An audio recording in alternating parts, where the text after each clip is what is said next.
Podcasting remotely can be a challenge, but it doesn't have to be. Zencastr's all-in-one web-based solution makes the process quick and painless, the way it should be. This podcast is made on Zencastr. Zencastr provides me clear, crystal sound and gorgeous HD video. Not to mention it's easy to use even for my guest, and sometimes they're not that tech savvy. There's nothing to download. They just click on a link and we start recording. If you want the same easy experiences I do for all my podcasting and content needs, go to zencastr.com/pricing and enter the promo code marketing today, all lowercase, all one word. Again, that's zencastr.com/pricing and promo code marketing today. You'll get 30% off your first 3 months. It's time to start sharing your story too.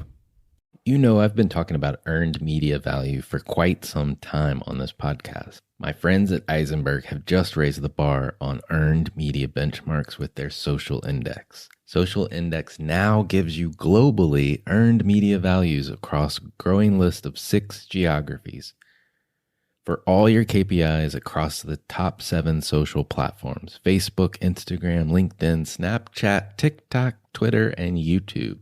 You can now visualize these values for deeper analysis, and they have a look-back window over 2 years of historical comparisons. Social Index is updated daily. Don't get stuck with old data. Over 1,000 companies have used the Social Index to understand the ROI of their social campaigns. And if you work with a social agency, you should demand they incorporate earned media values into your reports. Get your earned media value for social content. Visit earnedmediavalues.com/Alan. Again, that's earnedmediavalues.com/ALAN.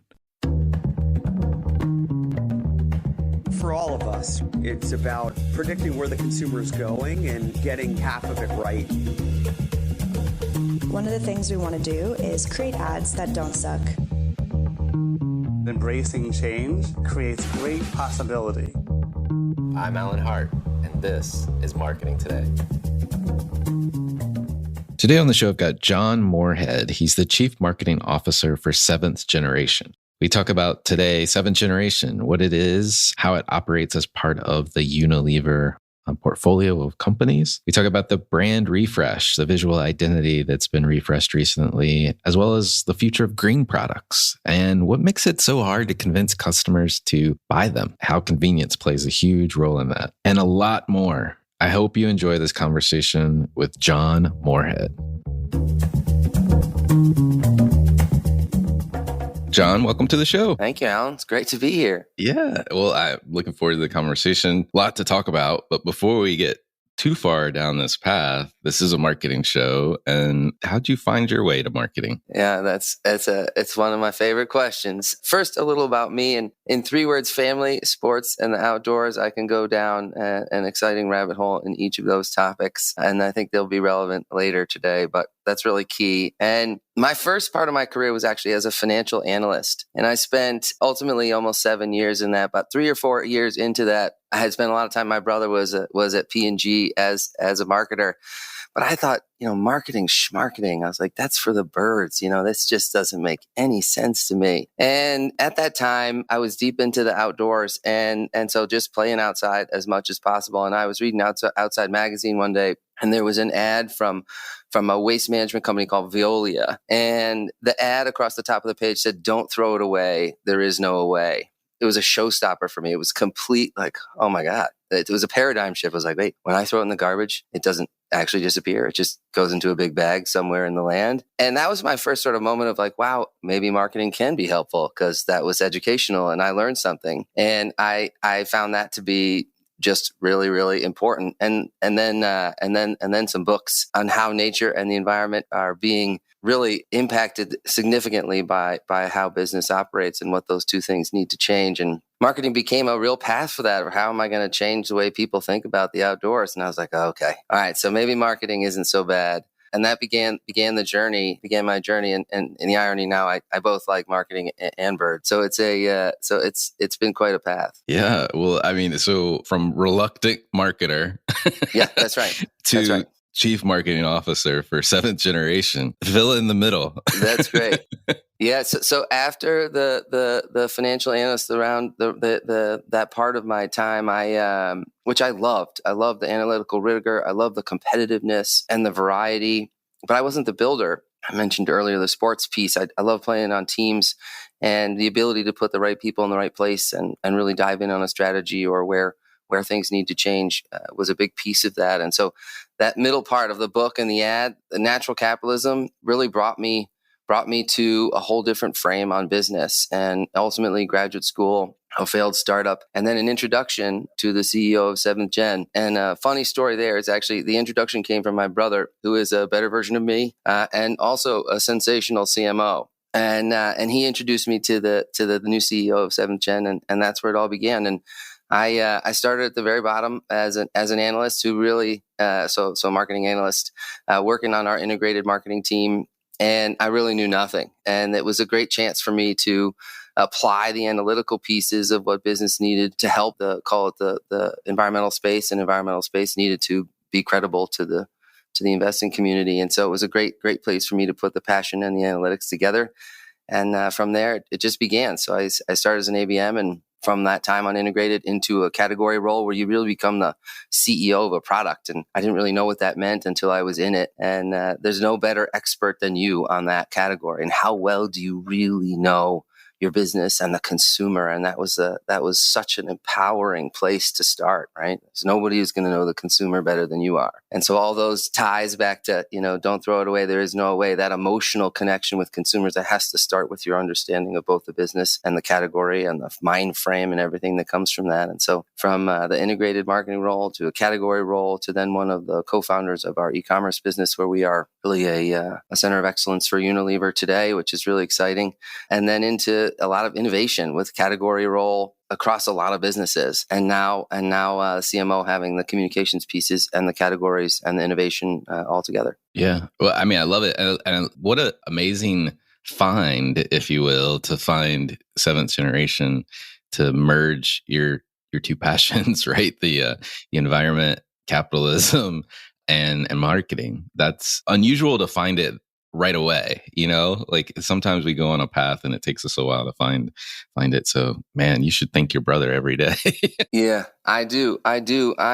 He watched me be tortured with a failed startup for almost eight months, and eventually it worked out. But yeah, it was you definitely have your growing pains. But I think at that point it's funny. I wasn't planning to go to graduate school. And I said I was going to do it if I really had something I wanted to do that was very specific. Graduate school is a bit of an excuse to change careers, and that's what I needed to do. And so yeah, it's really real. But you're right. He's two Moorhead brothers as CMOs. It's pretty entertaining. That's pretty funny. Tell listeners a little bit more about Seventh Generation, and you mentioned Unilever, and I guess over the last number of years, I can't remember exactly when that happened, but Unilever purchased Seventh Generation. So tell us a little bit more about the company and how it operates as part of Unilever overall. Yeah, so 7th Generation makes healthy home and personal care products, and the real focus with the acquisition of Unilever is on our home care business. And so now it's about 5 years pre for me and 5 years post, and it's been really exciting. Unilever's scale and their expertise across the various functions for a business has opened my eyes to the level of detail that, I thought a marketer couldn't have. And so that has been incredible. And we operate today still as a semi-autonomous business here in Burlington, Vermont. So we have various parts of sales that are integrated with the Unilever team. So we have all over the country still our sales teams. And then we have manufacturing that's tied to Unilever and our 3PMs, our third-party manufacturers. And then we're still headquartered here in Burlington. And so it's been a really nice balance of what's great for Unilever, and then also, pursuing what's really important to 7th Generation. Unilever wants us to absolutely be the best version of what we can, and doubling and tripling down on our mission has been essential to their goals. And so that has been really key. And I think the most exciting piece is that now we've been able to influence the way that the home care business, global home care business, is going to operate for the foreseeable future. The strategy at this point is to really bring all of the aspects of sustainability into the home care space, because cleaning is just kind of gross. And so reorienting that around solving consumer problems, with a cleaner, lower profile solution is really important. Yeah. Well, I mean, you seventh generation must be like a signature business for Unilever, especially as they pursue all things purpose, right? And making sure that each business in the portfolio has a purpose of sorts, and it's more about multiple of stakeholders, not just making money, although that's got to be there. So kudos. I mean, it's a big job. It's exciting. The reference is really like you want to be a lighthouse brand, and they want that for us. So that's a high standard. And Allison, Rittenauer, who's the CEO, and myself, and all the people who are here to do that. Holding ourselves to a bar that goes beyond performance and cost is really, really hard. And that's what makes it special. As I was doing my research and we were talking before, you've refreshed the brand's visual identity. And it's not something we talk about all the time on the show. But so like when I get the opportunity, I love to geek out a little bit on it. So tell me about like, how did that come about, and what was the strategy behind it? Yeah, so this is, I think, a pretty common and really cool thing for brands that have existed for a long time. They need to constantly refresh how they show up to consumers. And that's the beautiful thing of the competitive nature for capitalism. You just got to stay relevant. And so a brand that's been here for more than 34 years now needs to do that. And the last one that Joey led as a CMO was in 2012. And it was really time to bring our core asset, which is the leaf, into a much more modern look and feel. And so the essence of what we're trying to chase down is that modern and much more powerful view of the leaf, because so much of this category is driven around performance. And so being able to tie those two aspects together and then bring the portfolio together was a daunting challenge. The woman who led it inside here, her name is Tomlin Biondo. She did a tremendous job of guiding our external agency, who we worked a lot with, Design Bridge, out of London, and they do a ton with Unilever, and they were tremendous as well. So it was a really a labor of love, and it takes a long time to do. Oh my goodness! If you think changing a package takes like 3 weeks or something, it's more like 2 years. And so so that was exciting to see come to life for everyone here, and to really represent what we want for this business, and know to be true for all the things it stands for. So it was a really neat way to work on the visual identity. Yeah. Well, and to your point around it taking a long time, I don't think people on the outside of companies always recognize that. And especially if you're in a manufacturing business or making things like you guys are, it takes a long time to because you don't want to be wasteful, right? You got all this packaging. So it's like, when do you do the cutover, right? So that you're, I guess, cognizant of not wasting the material that you already have printed for packaging and things like that. So yeah, it's true. It's true. And because we've been in so many categories, those refreshes have happened at different times across different categories. And that's actually made it, even tougher. And so making sure you do that, all in the right sequence and tied to your resets with your retailers is a significant undertaking, and no small feat, and lots of teamwork, and the hope for no surprises, but knowing there will be along the way is certainly a very real thing. So we had lots of support from lots of teams, internally, externally, and it's really exciting to see it come to life. Yeah. Well, and I really like the focus on, a distinctive asset, if you will, to use a Byron Sharp word, of the leaf, and bringing that forward even more. It also is a nice symbolism to your purpose and what you're trying to do in the world as well. It's really true. Yeah, this would be the first version of a redesign for us that we hope that you can remove the leaf, and that we start to build some other design elements that really become ownable. And so it's fully 3D omni-channel design. So the leaf and all of what is the molecular structure can tie seamlessly between what we do in a store or digitally online. And that's such a significant change from where refreshes and brand design used to be. And so we've really put that forward into how that's going to show up everywhere. And the danger and the beauty of being in my seat is that it's never perfect.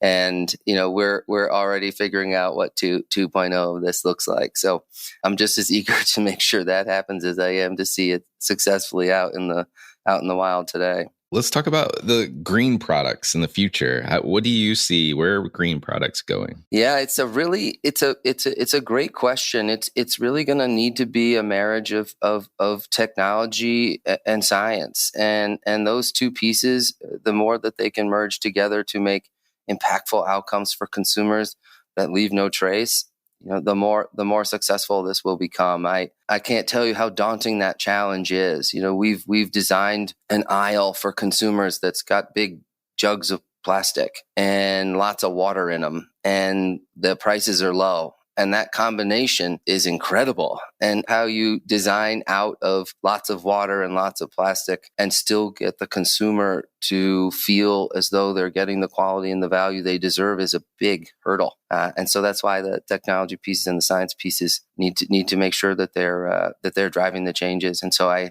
know that's going to be a critical piece to it.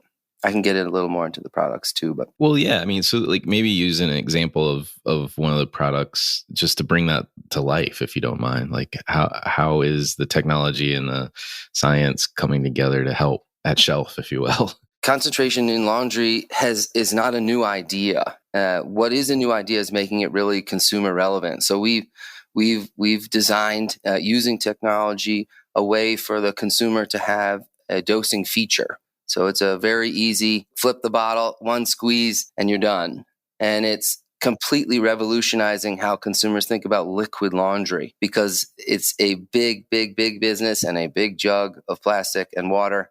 And so to redesign how you think about that is hard. It's a big behavior change. But by making it ultra convenient and making it a wowing experience, if that's possible in laundry, has really made an exciting product for consumers to repeat with. And that's really going to be the trick. How do we make sustainability where you take a lot of the plastic, a lot of the water, a lot of the weight and tonnage and carbon profile of the product out? And that's really been essential. And so that's going to be a game changer for us. And I'd be remiss to say that that's the only thing. We work really hard in our advocacy part of our business that's really separated from the products intentionally to try to change the way the energy grid works so that our consumers, will be running their dryers and their washing machines on solar power and on alternative energy, because ultimately most of the carbon profile for our consumers is with the washing machine and the dryer, not with the product. So it's really going to be this 1-2 punch of us making sure that we're delivering low or no or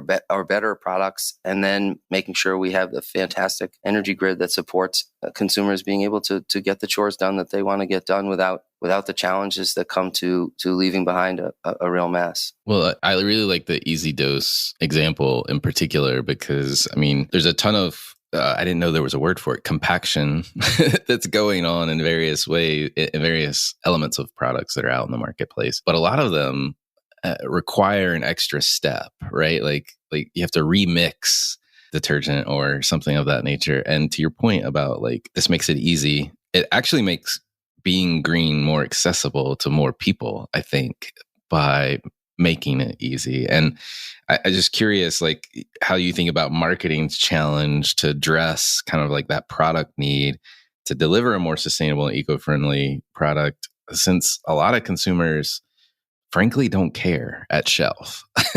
It's got to be a huge challenge, but things like Easy Dose make a lot of sense in how you're doing that. Yes, completely. It's so I developed that when I was in my e-com role, actually, just around that central thesis of convenience, and convenience is like this insatiable benefit for consumers, and it's incredibly emotional. And so making sustainability as convenient as humanly possible, or delivering value, right? So convenience in this case is one value. There are others. It could be lower cost. It could be less shelf space. It could be, easier to move around with. So there's other versions of the way convenience or value come to life for a consumer. But when we want to make those types of behavior changes that you're describing, there has to be some other element that comes with it of what's in it for me. That's a big deal. You're exactly right. Well, and it's not something specific to seventh generation. I think it's any consumer product that's trying to do something new and different, right? Or bring more sustainable practices to a specific category, finding this bridge, if you will, between how consumers behave today and an easy port to how we want them to behave in the future to help the planet. It's a needle to really thread, if you will, use a bunch of analogies. And it's so category dependent too. It's fascinating. Like, so these are really low involvement categories versus, something you would do a lot of research on, or if you're buying a car, right? And I think that part, that hurdle, right? Everything about the design of the cleaning space was not sustainable. There was nothing about it. It was purely functional and or retailer management, right? How do I control the shelf space? That becomes this other piece of this big hurdle, right? Because you have so many other components. You have a buyer's interests, you have other manufacturers, you have how the shape of the shelf is going to change for the grocery retailer, and then you have companies that have really tried to circumvent that really locked system, digitally. And so it's an ever evolving, ever changing place for disruption of that basic idea inside this low involvement category. I have one more question, and I want to talk about sustainability in broader sense and the role of business in that. But you mentioned earlier in the conversation, leading with e-commerce inside of Unilever. And I want to double click on that if you don't mind. Like, tell me a little bit more about what does that look like? And because bridging channels from traditional retail to e-commerce or subscription-based type businesses is something that a lot of companies are trying to figure out. I'm curious how you guys are cracking that. Yeah, great. So a couple of pieces here that are really important. We have an educated, bright, and time-starved consumer base. And so they are constantly looking for ways to get their chores and their activities done with intent, but also at pace. And so the intent part is the educated, right choices for my family component. The pace piece is, in many cases, there's two working household members or simply trying to juggle in a retail environment that's gone from, 9 to 5 to 24/7. And that has changed the way everybody thinks about their chores and their engagements and expectations. And so living into that for how we deliver for that consumer became a central thesis for how we're going to solve what's happening digitally. And then the second piece is that we're pretty small. And so our penetration is not very high. And that retailer piece that I mentioned, that locked shelf, is really hard to get on the shelf. And with what we can do digitally, that's like a national shelf overnight. And so that became the second piece of the strategic component of what happened. And this is 2015 when we started this, right at the end of 2015.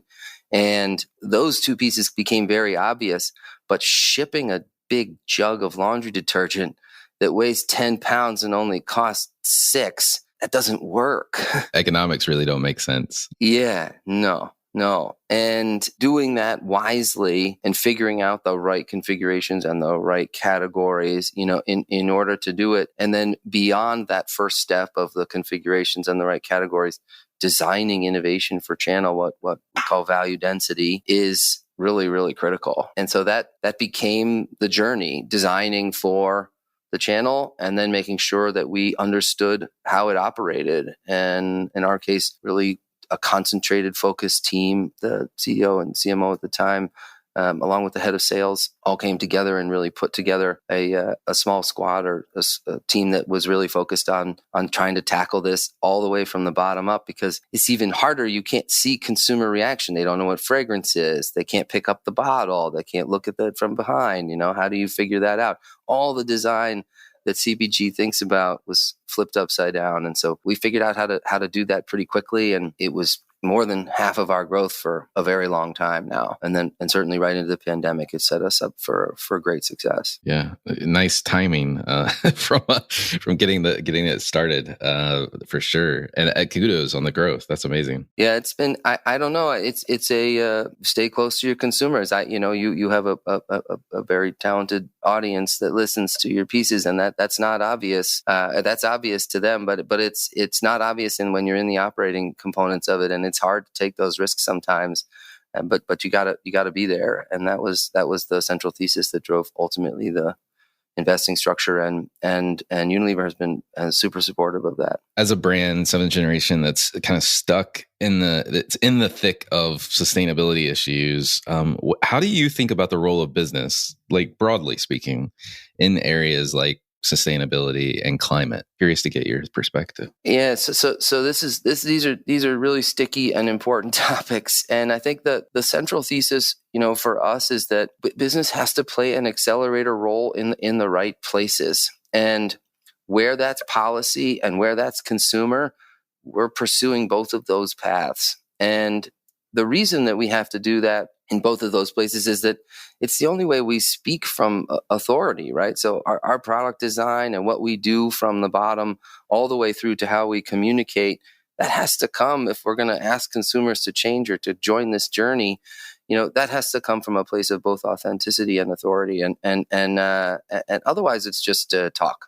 So that's been really critical for 7th Gen. So I think that the role that we play is the accelerator, and sometimes that means, we have hard conversations in the most caring way possible, because that's the only way that we'll get to the other side of it, ultimately with the changes that need to be made. And we have a good history of being able to get that done. That's sometimes hand-holding, that's sometimes, rabble-rousing, sometimes that's doing the two things together so that we make sure it comes out ultimately as a thoughtful, supportive, response. And what's amazing is that most of these things are all on behalf of consumers, right? Like when we're talking about transparency, or we're talking about leaving it for future generations, the concept for Believe in a 7th Generation is like, it's way out there. But that's about today, right? Like, call me selfish. Like, I don't want to walk outside and see wasted space that was otherwise lush, or, our ability to not take care of what really is not ours. And so honoring all of those historical elements and future elements, that's what we're asking consumers and ultimately our partners and government officials to recognize. It's about that conservation mentality and doing the thing that matters for both life as humans and on Earth. So it's lofty, but it's really personal, and it really comes from a place of care. I really like the notion of business and your role in it, in these issues, is to be that accelerator. And I think it's a great example of how business or capitalism can work on behalf of everyone, right? And nothing moves faster than business. Like, governments don't move fast, politicians don't move fast, but if there's an opportunity to drive it with business, it will move very fast. And I think that's a pretty interesting example. And I love the notion of an accelerator role, because I think that makes a lot of sense. Yeah, and I think the thing that's amazing is that the magic comes from making sure the consumer does the work for you, right? We need consumers out there who believe and are willing to raise their voices. It's actually amazing how close these outcomes are, right? And like for consumers who need to feel like they have a voice and a role, it's there. We have a acute responsibility. But I would even go further and say that's the magic of marketing. Totally. 100%. Yeah, 100%. exactly. This has been fun talking about business. One of the things we like to do is to switch gears and find out a little bit more about you. My favorite question to ask every guest that comes on is, has there been an experience of your past that defines or makes up who you are today? Thanks, Alan. I love that question. It's amazing. There have been several defining moments. I think the one that has sent me on a big piece of the journey for my last, call it 15 years, as right before my wife and I got married, we were very seriously, obviously, talking about kids and families and generational components with our grandparents and all the aspects that come with family. And I had been doing a bunch of reading tied to this environmental space about mercury at the time, and this sort of grappling with the fact that if we wanted to have a baby, that my wife wouldn't be able to have or eat tuna. And I was wrapping my head around the fact that that was a function of the amount of mercury that humans have put back into the water. And the world is 2/3 water. And for us to have already at this point, through an industrial revolution, put that much of a super toxin back into the waterways, sort of what have we done? And it became this massive generational idea and frankly, like a tremendous opportunity for change. And that really transformed and motivated a lot of what I wanted to have happen as I moved to the next phase of the career. I didn't know if I could solve mercury, but I had to figure out how I was going to be part of this problem. And call it selfish, but I love to be outside. That's where I draw my energy, and so that was really pivotal. And it has been amazing to have now 2 kids grow up and be really energized by that idea of balancing what humans need, with what we leave behind. And so that was that'd be my answer. I love it. I love that story, and what a powerful challenge. There's no other way to put it. And we have really screwed up some things in this world. It's true, but it's also such the opportunity. Like I just, once we know, we have to go there, right? Like this is not a finger wag. This is not you screwed this up. This is okay. Let's learn and then make changes. And that's the leadership moment. Yeah. It's a call to action. And I like that. If you were starting this journey all over again, what advice would you give your younger self? Go earlier. Do it all sooner. Whether it's cheesy or not, I guess you're afraid of the risks, but the learnings through the mistakes and the reflection is what has changed the way that I lead today. And that'd be my biggest advice. Like, do it sooner. Like, get going. Like, don't be afraid of it. And I think the second piece of that, if I had two pieces of advice, is that chasing a passion is a hard thing to do. I don't know that that's the advice that I have or will give my kids, is say, what problem do you want to solve? And so I think those 2 pieces for that, if I'm asking myself, what problem do I want to solve? I might go work on different functional skills and tools to be able to go solve it. And so between those 2 things of not being afraid to try new stuff and tying that to a problem you want to solve, that'd be the advice I'd give my earlier self. I like that twist too on passion is towards problem solving. Because that's where I don't know. Maybe we're alike in that regard. Like the nature of problem solving is my passion. It's